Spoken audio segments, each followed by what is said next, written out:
Thank you. When will this government hold a royal commission into the infected blood scandal in Australia, Minister?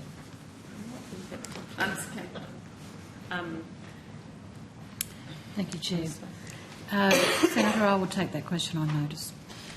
Thank you. When will financial assistance be provided to victims still living with their contaminated blood-caused illnesses?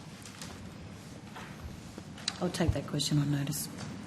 When will an apology be made to the victims of this scandal? Senator, I'll take your question on notice. You're aware the Canadian government has recognised the disaster of contaminated blood and compensated victims since 1994? Senator, I'm not going to answer that question. We have had compensation. A major report into are you aware that a major report into infected blood in the UK has just released its findings confirming the epic scandal and cover-up by the UK government that had provided previously negligible support for victims? They knew about it and they kept doing it, infected blood. Are you aware of that?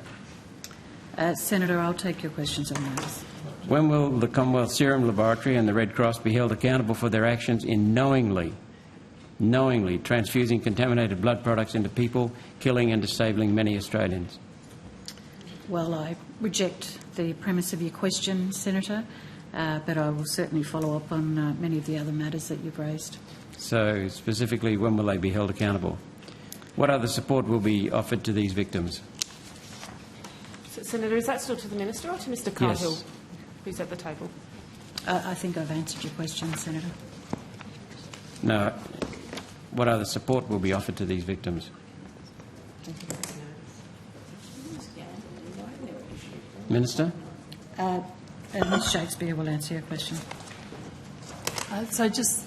Senator, I wanted to mention the support that's been provided to people who've acquired hepatitis C in the form of pharmaceutical benefit scheme listing of highly effective, highly curative antiviral medications since 2016. So they're available to anybody that has hepatitis C, including those that acquired it through the blood system.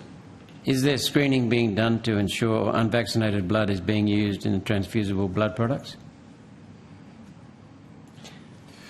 Sorry, Senator, can you repeat that question, please? Is there screening being done to ensure that unvaccinated, this is COVID vaccinations, people, is being used in transfusible blood products? If I haven't had a COVID injection, I'm not going to get any. So, Senator, if I want to go in for a blood transfusion, can I get unvaccinated blood? Senator, as you would know, the Australian Red Cross lifeblood collects the blood and processes the blood and distributes the blood.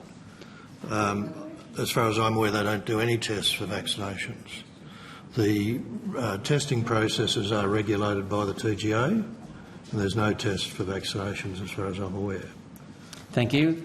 What is the risk that mRNA-based vaccines are ending up in transfusible blood products, starting another cycle of contaminated blood being transfused? I think we've probably dealt with that question a few times previously at different hearings and also on notice. There's no evidence globally that vaccine COVID is transmitted through blood transfusions. I'm more worried about the spike protein. That's what my constituents are asking me about. Well, I think those questions have been asked previously and answered. Senator, this will have to be the last question, then Senator Rennick. Technology is changing quite a bit and quite rapidly, and the understanding of COVID mRNA injections is rapidly changing. When will this government stand up and be counted and take responsibility for security of blood supply and blood quality? Senator, all governments, all Australian governments, contribute funding to the national blood arrangements. In 24-25, the contributions being made by governments to that is approaching $1.9 billion for 24-25. So that's a significant investment in the safe, secure, affordable supply of blood and blood products.